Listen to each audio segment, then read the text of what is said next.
You packed in the morning, I stared out the window and I struggled for something to say. You left in the rain without closing the door. I didn't stand in your way. Now I miss you more than I miss you before and now. Nalulungkot yung iba sa inyo. Hindi ko alam kung sino ba yung mahilig sa kanta na yon. Water signs, para po sa inyo yung reading na ito. So may pakanta na naman tayo, may pa-channeled song na naman tayo. Pasensya na po kayo sa ayaw marinig yung kanta ko. yung ano, singing voice ko. Pasensya na po. Ayan. Pero wala meron tayong na-channeled na song para sa'yo. So pwedeng may namimiss kayo dito. May mga tao na na-outgrow nyo talaga. Parang ang dami-daming mga tao na na-outgrow ninyo. Water signs. Tignan natin. So, nalulungkot yung iba sa inyo. Tignan natin kung ano pa yung mensahe para sa'yo. Spirit guide. Ayan, it is all too much. So, na-overwhelm ka sa nararamdaman mo. Ngayon, we have chaser. Okay. So, I don't want to chase anymore. Kasi nga, naano na kayo napapagod na po yung iba sa inyo. Ayan.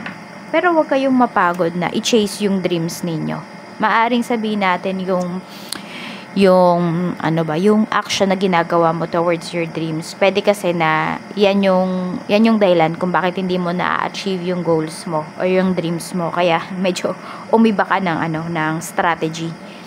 Water signs. Tignan natin kung ano pa yung mensahe for you. Ano pa po ang mensahe natin, Spirit Guide? Mayroon tayo ditong food and eating. Ayan. So, pwedeng ang dami-dami yata na, kung naimbitahan man kayo, water sign, sa isang salo-salo, parang ang daming pagkain. So, hindi mo alam yung unahin mo. Or pwedeng may, nag-dine-in sa buffet. Ayan po. Parang punong-puno talaga. Overwhelmed nga kayo. Even yung tiyan po ninyo. Ayan, busog na busog yung iba sa inyo ngayon. Pwede rin naman na, dahil sa yung iba ay nasa bahay lang naman, pwede po na kayo po ay, busog na busog ang inyong isipan. Pwedeng positive, pwedeng negative energies yan, or negative thoughts pala. Tignan po natin, ano pa. Ayan, mukhang masasarap yung inyong pagkain ngayon. Meron tayo ditong finally home, kaya naman pala, so pwede po na sobrang busy sa bahay ngayon, na-stress nga yung iba sa inyo kasi parang nararush kayo dito, nagmamadali kayo. Ayan po, baka nga marami talaga ang putahing lulutuin ngayon kasi pwedeng may papauwi na family member. Tignan po natin ano pa yung mensahe. Spirit Guide, mensahe pa po natin kay water signs, Cancer, Pisces, Scorpio, Sun, Moon, Rising, and Venus. Tignan natin.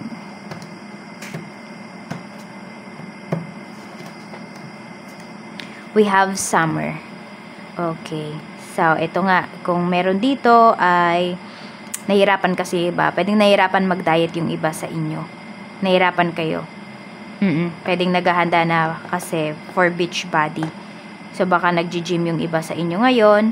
Water signs. So, yan po yung mga pinagkakaabalahan ninyo. Kaya lang, syempre, dahil kakaumpisa nyo lang, so, ramdam nyo pa talaga na masakit yung inyong katawan. We have truth. Ayan po. So, magkakaroon ka dito ng, sabihin natin, ng kaisipan or meron ditong katotohanan kung bakit ka ba chine-chase ng tao na to or bakit ba huminto yung tao na to sa pakikipag-usap sa'yo. Malalaman mo siya kung ano ba yung dahilan.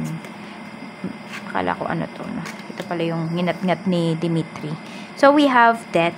Ayan. So, this is new beginnings. Oh, yung iba nga sa inyo, pwede na it's either pwedeng nagpapasa more on healthy side yung nakikita ko naman dito. So, kung sobrang payat ninyo, pwedeng nagpapataba yung iba sa inyo. Kung kayo naman po ay sobra sa timbang, pwedeng nagda-diet kayo. Or pwede rin naman na, yes, diet naman kasi hindi lang naman yan pagpapapayat More on, sabihin natin, nasa healthy sides kayo. Okay, mga healthy yung kinakain ninyo ngayon. Pwedeng nagdadagdag kayo ng fruits and veggies or yun nga, more fiber pagdating sa inyong diet. Meron tayo ditong finally home. We have the necropolis. Ayan. So, parang kahit saan ka mapunta, hanap-hanapin mo pa rin talaga is yung mga tao na, ayan, yung family mo. Kahit saan ka mapunta, uuwi at uuwi ka pa rin sa bahay po ninyo. So, ang end game mo pa rin lagi is pwedeng yung bahay ninyo. Or pwede nga pala, ito yung iba sa inyo, pwedeng nagpatayo kayo ng bahay or magpapagawa kayo ng bahay. Or pwedeng yan po, magpaparenovate naman yung iba sa inyo.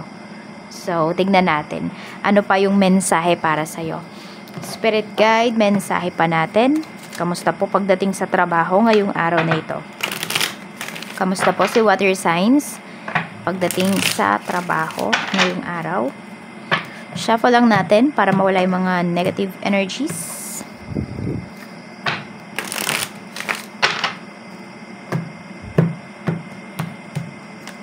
We have Two of Pentacles. Okay, sobrang tutok ninyo dito sa trabaho. Sobrang tutok kayo sa trabaho. Pero ang nangyayari kasi parang mas naguguluhan pa kayo. Parang mas hindi nyo pa natatapos yung inyong trabaho. Yun yung pinapakita kasi dito. Oo, naguguluhan pa kayo. So, ano lang talaga, tamang oras lang yung ibigay ninyo sa trabaho. Huwag kayo maging sobrang workaholic.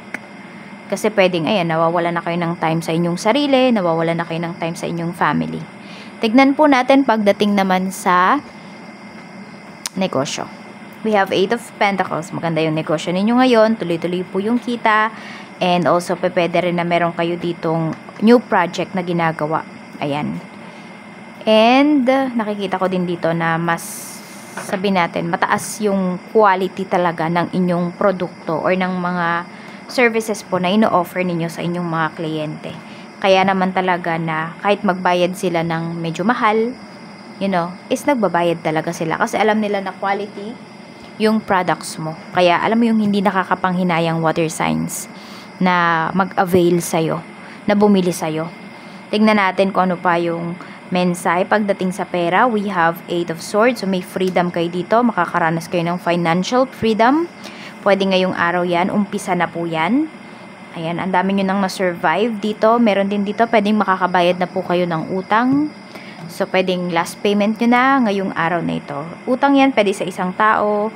Pwede rin naman pagdating sa sasakyan, sa bahay. Ayan po. Tignan natin pagdating naman sa love life mo. Kamusta? Meron tayo ditong 5 of Cups. Meron tayo ditong Knight of Pentacles. Alam mo, meron ditong tao na water signs na nanghihinayang na pinakawalan ka niya. Parang ngayon niya nakikita yung pwede mo pang i-offer ba pagdating sa life niya. We have the High Priestess. Mukhang lagi kang naiisip nung tao na to these days. Or pwede ngayong araw na to. Pero more on, nakikita ko kasi dito, pwedeng mga ilang araw pa. Or bago, simula nung pumasok yung January, pwedeng lagi kang naiisip nung tao na to. Ayan. For some of you, pwede po na nagkahiwalay na kayo nito. Or hindi talaga nagtagumpay yung connection ninyo. Ayan. At eto naman po ang iyong lucky number. We have number 11. Ayan. So, yan po yung iyong lucky number. Ang lucky color mo naman po ay not green. Pwede rin pala. May green pala tayo dito. Green, red, and brown. Ayan po. Maraming salamat. Mag-iingat ka always and more blessings to come.